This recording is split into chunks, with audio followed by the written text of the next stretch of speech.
Debt makes today's desires easy and tomorrow's choices very expensive. Because judging by the title, you can see how this looks bad. 30K underwater for a car you only driven less than 1,500 miles. This has to be the fastest depreciation disaster we've ever seen. Make sure to like, comment, and subscribe. Hit the bell notification for future videos. Watch the full video. Hype the video. Let's dive right in. Literally a little lost for words. It can't be that bad, bro. Cody. It's that bad, bro. Something that bad. He's on the Tesla Model 3 Performance. Just wait, dude. You got the trade info in there. Just bought it. It's only got 1,000 miles on it. It's impossible.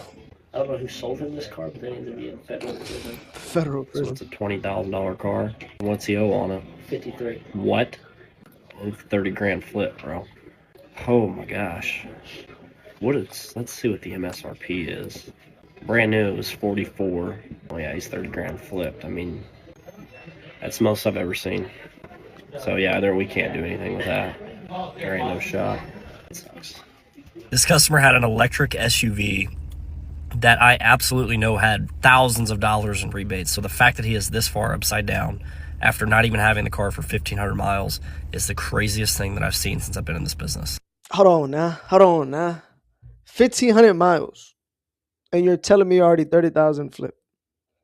What are we doing, bro? Are we completely this dumb? Are we completely this stupid? And I've never used those words in this channel. But why are we getting into cars that we're not going to drive for a long time? Like, why are we doing that? Why are we doing this? And this is what I keep telling people, right? The price of the car isn't the only number that matters. You need to understand what you're financing. You need to understand depreciation. And most importantly, you need to understand what happens if you want out. Listen, in life, I don't make decisions, especially when it comes to financing or putting myself in shackles. I have to have an exit strategy. I have to know that at the end of the road or the end of the tunnel, I have to have positive equity. I can't, bro. This is so sad, right? Because buying the car is easy. Getting out of a loan, especially a bad one, that's when the debt becomes dangerous. That's when you suffocate. That's when you damn near become homeless if you lose your job, bro. Like, what are we doing? Are we this dumb? Are we this intellectually shallow? Like, I get it though. It's a Tesla, right? You see the car, the technology is beautiful, the status. You think the monthly payments can be handled. And it's sad because a lot of people think a purchase, right? A financial purchase that requires financing is truly affordable just because they can get into it. Like, you also have to be able to survive getting out of it. And this is why the reason why I started the video by saying debt makes today's desires easy and tomorrow's choices very expensive. 30K expensive. Underwater expensive. You did this to yourself. The bank doesn't care. They still want their money. So as prices are falling right now, I'm finding it increasingly more difficult to find a seller who's willing to sell their property for what the market price is. So the market right now, again, we've been through this a couple times, but the bid to ask spread is widening. What a seller wants and what a buyer wants to pay, that spread has widened again.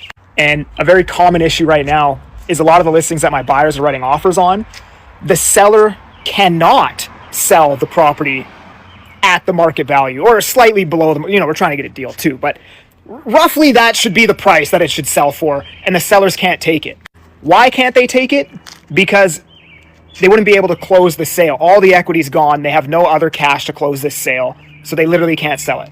We are seeing way more foreclosures right now, and when I'm seeing this in the market, it tells me there's going to be even more next year.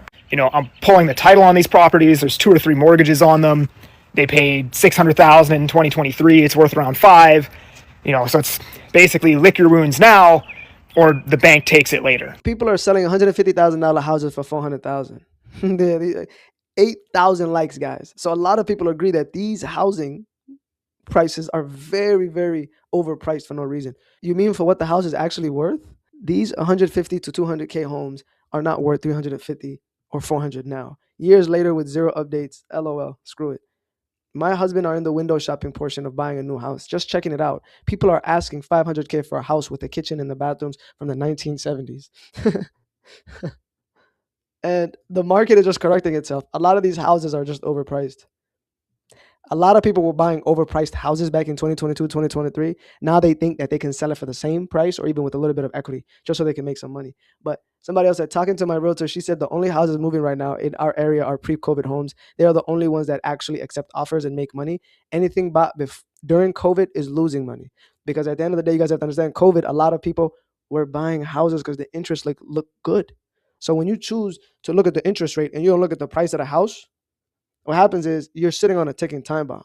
Either it's going to foreclosure like we're seeing right now, or you're going to lose money and sell it for whatever you think the price is worth when it's really not.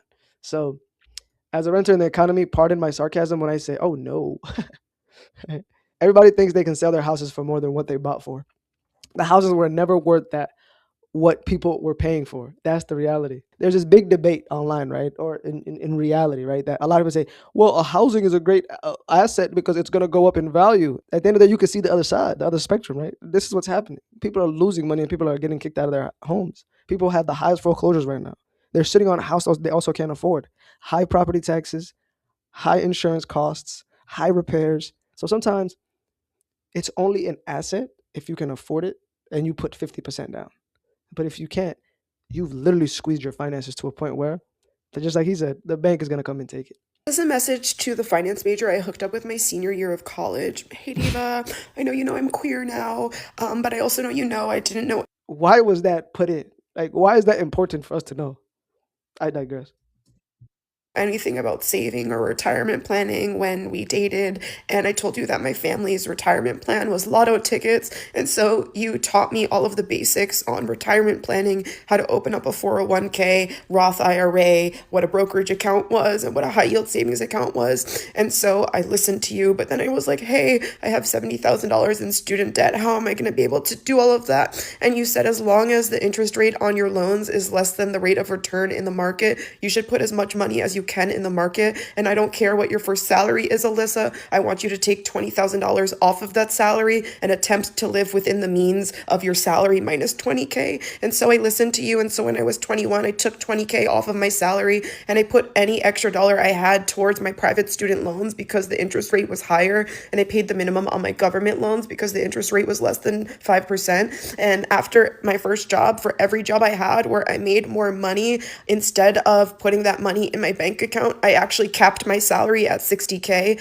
And so whether I made six figures or more, I never made more than 60K, and I didn't experience lifestyle creep because I decided to open up the accounts you told me to, from maxing out my 401k to opening up a Roth IRA to opening up a high yield savings account and a brokerage account. And listening to you is the reason why at 28 I was able to quit my job and take a chance on myself and see if I can develop my own streams of income instead of having to rely on a corporation for the next 3 decades. So I just wanted to say thank you, because if it wasn't for your advice and the things I taught myself over the past few years, I wouldn't be able to take the chance and the leap that I'm taking. And it's really frustrating that while power is hoarded for people that have a lot of money, so is generational knowledge. And you helped me gain knowledge that I try to pass down to as many people as I can, so other people that don't have that generational knowledge can also build generational wealth too. So I just wanted to say thank you. Damn. Very emotional way of giving financial education in 2 minutes. Sis, do you still want him? We're crying over him 7 years after? Are we talking about finances? Or are we talking about him? Are you emotional? He changed your life, or you still want him? You still want bro? God, but look though, hey, he gave her all the right things to do. But at the end of the day, right, there's a small chance people that are going to take this advice and follow it through. At the end of the day, she did everything he told her to. Finance major, gave her the key to the game, and she ran with it. Gave her a hot seat. She sat on it. Now she quit her job. She did everything right.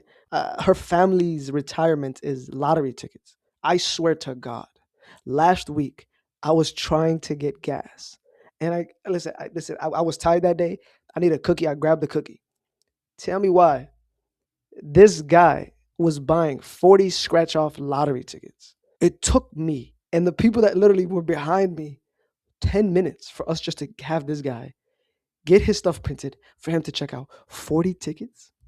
Like, you do understand they make more money from people buying it than what they actually give out. You understand that, right? Like, that is poverty pimping. Like, the government is poverty pimping. This is so messed up. But some people's, yes, it is that reality. And financial education is truly important. And I'm going to give you something right now. Even if it's too complex for you to get into investing, right? Financial literacy in literally 10 seconds is living less than you make and investing the rest in things that go up, not down. Some people think getting a house is an asset. On an accounting sheet, it's not. I'm sorry to tell you that. I like, and I'm not demonizing buying a house, and I'm not demonizing renting. Do what's best for you that works well in your pockets. This situation was a lesson to learn, and I think if you do the right things, which requires patience, sacrifice, like she did, like she literally was living on 60K, even if she was making 60 figures, she took all that, tackled her student loans, tackled her savings account, her yield savings account, and at the end now she could walk away from any job, right? And that's what I'll say: if you can put yourself in a position to control every dollar instead of giving it to somebody else, you get to live a life of freedom, autonomy, choice, and everything you want to do. You could take risks. You can start a business. You can take a vacation for your mental health. You can go travel the world and be more experienced. Easiest things are the hardest things to do, and the hardest things are the easiest thing to do. We can see how some people are playing the negative equity game. Some people want to buy a big house they can't afford, and then later they get mad when it's not being bought by people, and when they're not making any positive equity when it's time to sell. Financial literacy is truly important, and some schools are now putting it into their curriculums. But it starts with the father and the mother teaching their kids, and kids don't learn through you telling them what to do because they see your actions. They learn by what you do. So, financial education, financial literacy, to the moon. I got laid off from my job last week. Damn. I had a pretty decent job. I was making pretty decent bread. And I got laid off from my job due to the lack of work. And it wasn't just me who got laid off. You know, they did a mass firing, so they laid off like a bunch of people. But out of nowhere though, bro, people budget they week, they month off of what they get paid. People going to the week budgeting their bread, like, all right, bet I go to work, I get a little overtime, make this, I can pay this, I can do this, that. And out of nowhere, you just get fired, bro. It's a reality. Since when life became this stressful, bro? Adulting is adulting, man.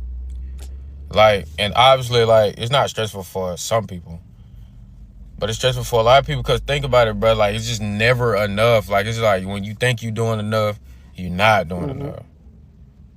And it's like, damn. Like, and I'm straight on bread. It's just the thought of life getting this, and it's only getting worse. It's going to get worse before it gets better. And I'm not just speaking for me. I'm just speaking in general. Like, it's only getting worse. I think this is going to be worse than the 2008 financial crisis. I really do think so, because everything is being affected. At that time, it was just the housing market. Now you have the housing crisis. You have the car negative equity crisis. You have people can't afford groceries. You have a war that's looming that's making gas very more expensive. You have just a scare of affordability, this scarce mentality of just getting by through the day, right? And when we look at what's replacing us and what's making the driver of all these layoffs is the AI companies. It is in their mission statement that they are going to replace humans. They've said this. We're just the ones that think that, that's not going to harm us. We're humans, right? It's not going to come to me. I have a cushion job. I'm I'm needed in this industry. No, it's going to come to you. This kid experienced it. Your day is coming. So that's why I always say in this channel, please understand the difference between a liability and an asset. Understand that life is not what you make it out to be through these status symbols of houses and cars that can be taken away from you because you're financing. And he said, for me, it's stressful, but for a lot of people, it's more stressful. Yes, those people have more debt, and the house of cards is going to come falling down even harder. Right? People are literally one paycheck away from being homeless. You do understand that, right? I mean, 95% of people in this country are one paycheck away from being homeless, being foreclosed on, being repoed. And Washington is going to do what Washington does. It's going to keep pushing lies through social media. It is going to push lies through these media networks. And the goal is, right, to make you hate each other, right? Blame the immigrants, blame people, blame the consumers, never the billionaires. The billionaires are getting grants. They're getting literally PPP loans forgiven. They're getting government subsidies for them to take and push their business. They're taking our 401k that we're putting in, our taxes that we're putting in. I was just reading, Apple just got $2.2 billion for the tariff refund. They've made everything expensive for the consumer, but Apple gets the refund, not the people. Amazon got almost, I think, 600 or $800 million tariff refund that the president imposed on the people, making things more harder for us as consumers. I say, right, like a dollar that you don't control is a dollar somebody else controls. Start trying to get out of debt now. It's going to get worse. You're one layoff away from your life going crazy. And I don't want to speak too much, but it's a weird time to be in. I think it's good to embrace for impact. It's only going to get worse. Things are going to get more expensive. The war is going to get harder. Gas is going to be more expensive. Food is going to be more expensive. Imports, exports are going to be more expensive, which will drive the middle class and the poor class. I personally don't even think there's a middle class anymore. Let's stop lying to ourselves. But I'm in the video here, guys. Make sure to like, comment, and subscribe. Please do what's best for you and your family. Like the video. YouTube only pushes my video if you guys like it. Hype it. I'll see you guys on the next one.